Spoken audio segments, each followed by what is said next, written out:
India Legal presents Courts Roundup.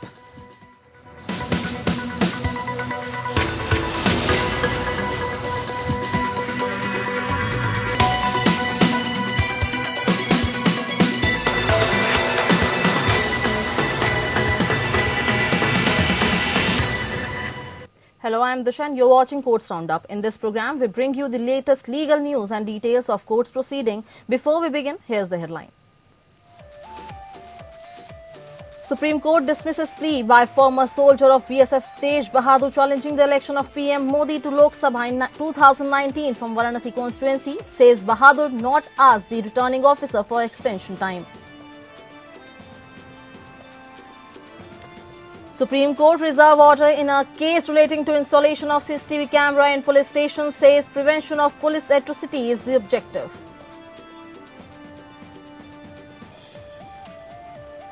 Orissa High Court moves the right to be forgotten for victim of sexual exploitation, says uploading photos on social media is violation of right to privacy. In money laundering case, Bombay High Court has given relief to Senior Advocate Anand Grover from answering summons of ED. Court said respect humanity and defer summon due to pandemic.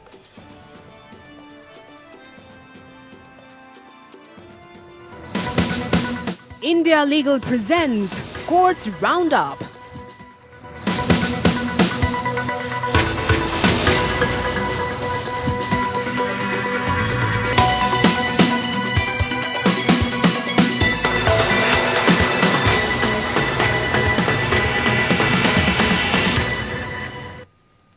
The Supreme Court has rejected the plea of sacked BSF Jawan Tej Bahadur regarding rejection of his nomination paper to contest the 2019 Lok Sabha poll against Prime Minister Narendra Modi from the Varanasi constituency.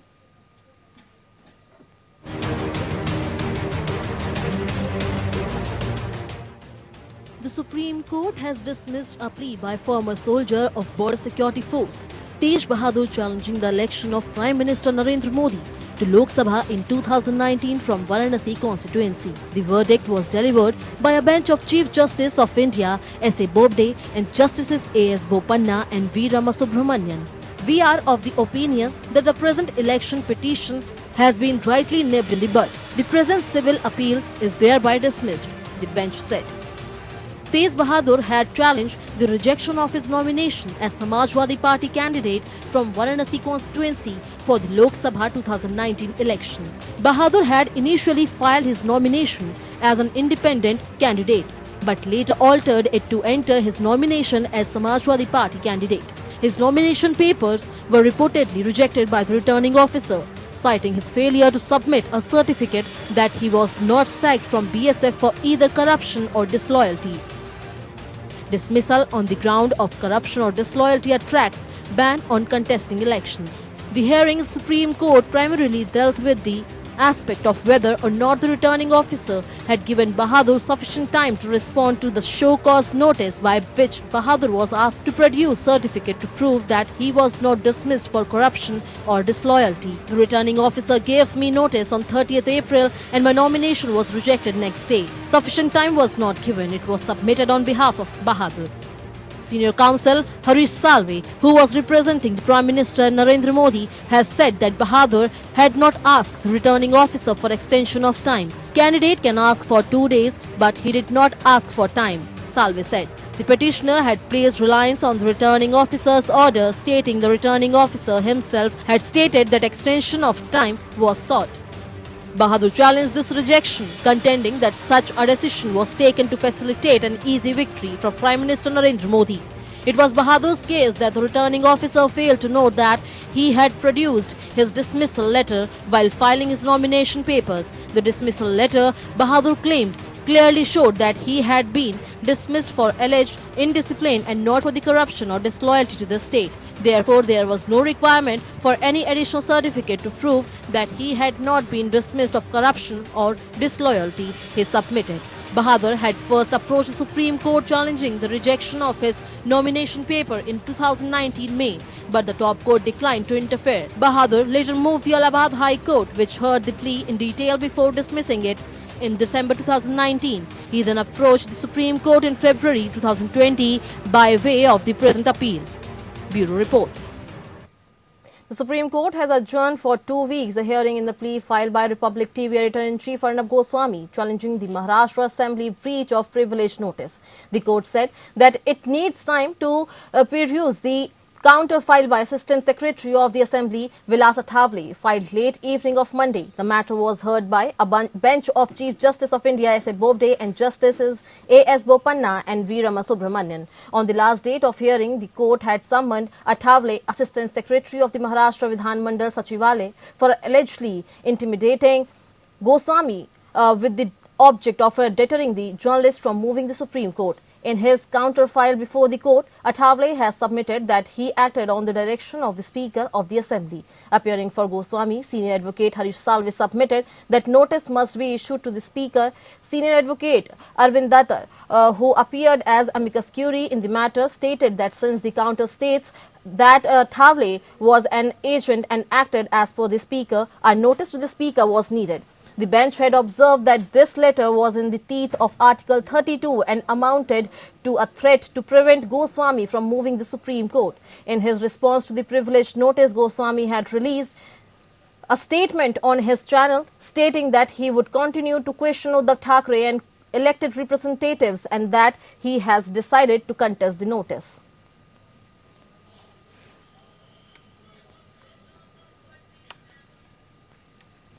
The Supreme Court has reserved its order in a case relating to installation of CCTV cameras in police stations across India while contemplating preservation of CCTV for more than 45 days and installation of CCTV with audio facility. Supreme Court took exception to the submission by the Council for Tamil Nadu that the state government has installed CCTV at all the important areas of police stations. The case of CCTV installation was revived by bench following an incident involving alleged custodial torture in Punjab. Justice Nariman had appointed Senior Advocate Siddharth Dave as amicus curiae and sought a report on steps needed to check such violations. The court had even requested Attorney General K.K. Venugopal to assist the bench in the matter. The top court in April 2018 had ordered CCTV cameras to be fitted in every police station in the country with a view to curb police access. Dave submitted on Monday that 15 states replied to the notice issued by Supreme Court in September this year. Supreme Court clarified that they are primarily on the installation of the cameras as the court was on the subject of police atrocity. However, Advocate Nithani Ramakrishnan submitted that well-known members of the citizenry should also be a part of the oversight committee and not just independent bureaucrats. Justice Nariman observed that grievance redressal was an objective of the order. The top court also pondered over how the CCTV footage can be preserved for more than 45 days and whether CCTV with audio should be mandated instead of just video ones. A division bench of Delhi High Court has given liberty to Samit Thakkar and TV Today Network to approach the single bench seeking clarification on whether 29 sets of URL taken down by Twitter are the tweets which are the subject matter of the proceedings in the defamation suit filed by TV Today Network against Thakkar. Accordingly, a division bench of Justice Himakoli and Subramanian Prasad disposed of the appeal filed by Thakkar without interfering with the direction passed by a single bench to Thakkar to take down the tweets. On 18th November, the single bench of Justice Mukta Gupta had passed an interim order directing Thakkar to take down within 48 hours the tweet made by him against TV Today Network. On the failure of Thakkar to do so, Twitter was directed to remove the tweets within 72 hours. The order was passed in a suit filed by TV Today Network alleging that Thakkar's tweets were defamatory. The plaintiff had sought the removal of 29 sets of URLs following that Twitter took down the 29 sets of URLs saying that Thakkar failed to comply with the order himself. Thakkar's lawyer Sai Deepak told the division bench that he could not comply with the order as he was restrained by a court in Maharashtra from using social media as a part of bail condition. In the appeal filed against the single order, Thakkar had contended that the single bench has overstepped the jurisdiction for interim relief by passing a blanket order which in effect amounts to granting the final relief.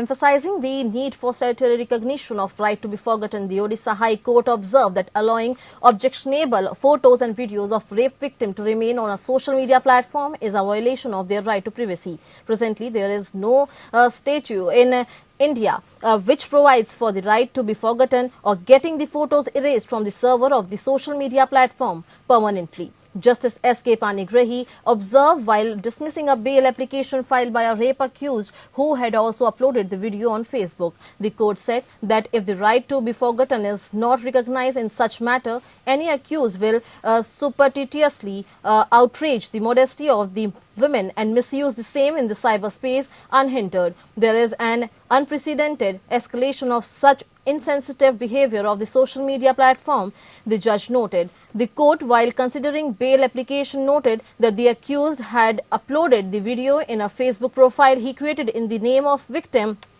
and the same was deleted by him after the police intervention of police. There is an unprecedented escalation of such insensitive behavior on the social media platform, and that the victim, like the present one, could not get those photos deleted permanently from the server of such social media platform like Facebook. Though the statute prescribed penal action for the accused for such crimes, the right of the victim, especially her right to privacy, which is intricately linked to her right to get deleted in so far as those objectionable photos have been left unresolved.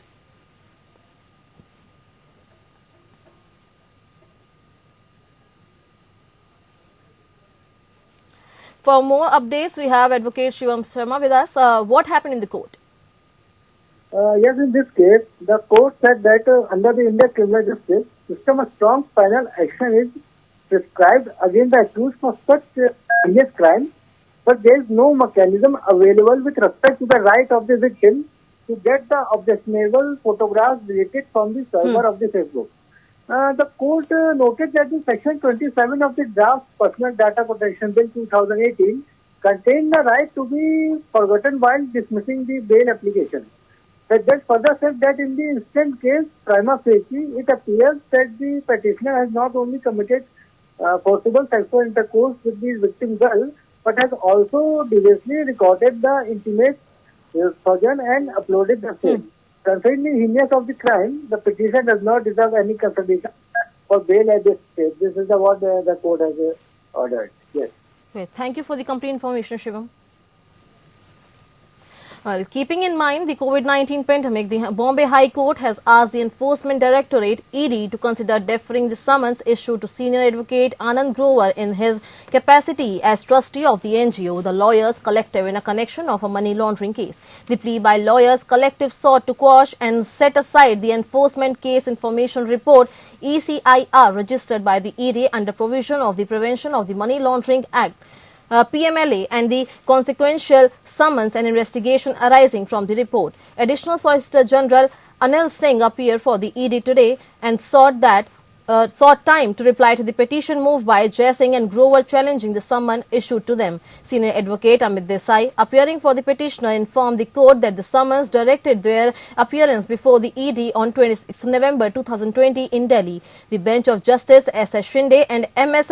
Karnik in turn directed the counsel for the ED to take instructions to as whether the summon can be deferred for some more time. The court orally observed the virus is spreading and you have to bear in mind this scenario. The petitioner is around 80-year-old and has been tested COVID positive. We need to respect humanity. The court gave ASG time to seek instruction from the ED and thereafter fix the matter for a hearing tomorrow. Summons were issued to Grover to produce the record of accounts concerning the foreign contribution to his NGO.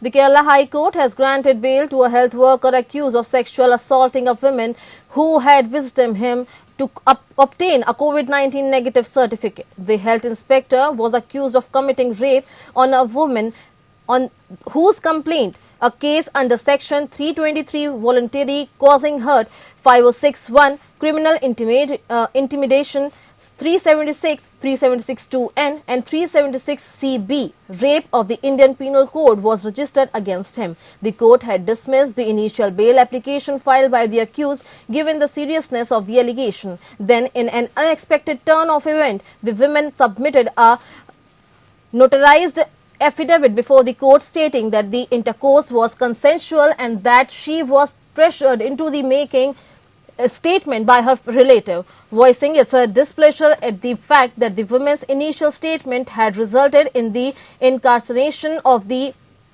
accused for 77 days. Justice P.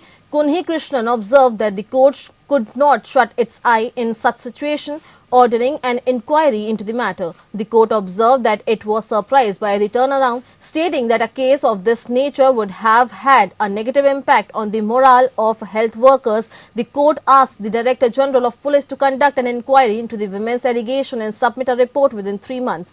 The order goes on onto the state. This should be taken very seriously. Nobody should make such false complaint against a person. The petitioner was working as a junior health inspector. Hundreds and hundreds of health workers are working in the state against the pandemic COVID-19. In such a situation, this particular incident gave a black mark to the health workers in the state. Having made these observations, the court directed for the immediate release of the accused on bail on a bond of 50,000 rupees.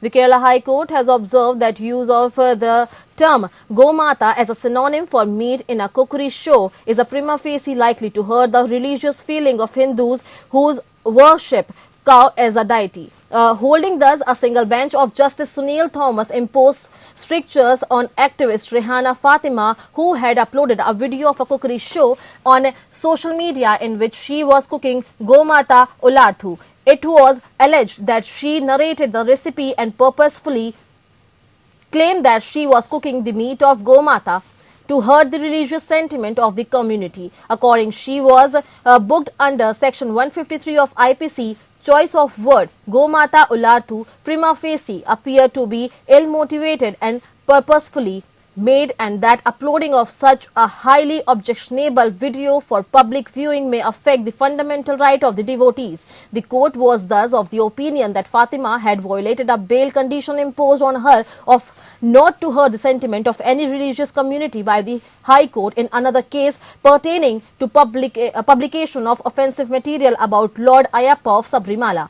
The order comes with certain strictures on Fatima, including an absolute restrictions on using social media until conclusion of the trial. She was recently booked under Section 13 of the Protection of Children from Sexual Offences Act, POCSO, and Section 67B of Information Technology Act, IT Act, over a video showing her children painting on her semi-nude body. The Allahabad High Court has ruled that its previous decision stating that religious conversation per se for the contracting a marriage was prohibited and said marriage has no sanctity in law are incorrect and did not lay down good law. Rather, the right to live with a person of one's choice is intrinsic to the right to live and personal liberty irrespective of religion, the court held. The bench of Justice Vivek Agrawal and Pankaj Naqvi ruled that if an alleged conversion was under cloud, the Constitutional Court was obliged to ascertain the wish and desire of the girl as they were above the age of 18 years. Referring to the two earlier judgments now declared as not laying good law, the court observed the High Court made the above observation while hearing a petition concerning a Hindu woman and a Muslim man who had entered into a Muslim marriage. The court recorded the couple's submission that they had entered into a Muslim marriage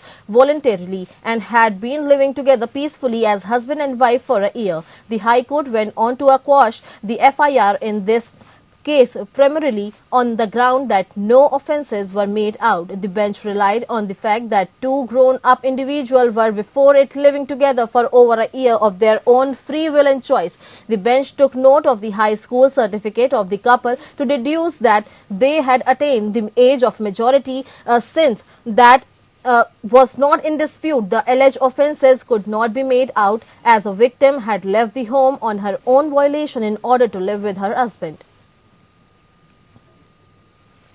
The Allahabad High Court has recently asked a trial court and the Law Department of the state of Uttar Pradesh to apprise it as to whether or not the liberty of an accused can be curtailed if the trial court is unable to proceed with the trial. The court observed that it might not be logical to keep an accused in judicial custody when the trial court is unable to proceed with the trial on account of COVID-19 situation. The observation came after the single bench of Justice Rajesh Singh Chauhan took on record of the status report submitted by the trial court, on which it was clarified that the charges against the accused had been framed on March 26, 2019, but the trial proceedings were held up due to COVID-19. The report submitted by Additional District and Session Judge Gonda pursuant to a High Court order dated 22nd October 2020 stated that the examination of the witness would be done on 26 November 2020. The High Court observed that if the status report was accepted on its face value, it could be inferred that the trial court was unable to proceed on account of COVID-19 situation. In view of the same, the court questioned whether liberty of the accused may be curtailed when the trial court were unable to proceed the trial. Additional government advocate has been directed to seek a specific instruction from the trial court as well as from the Law Department of the state of Uttar Pradesh. Well, that's all in Courts Roundup. Thank you for tuning in. Keep watching APN. India Legal presents Courts Roundup.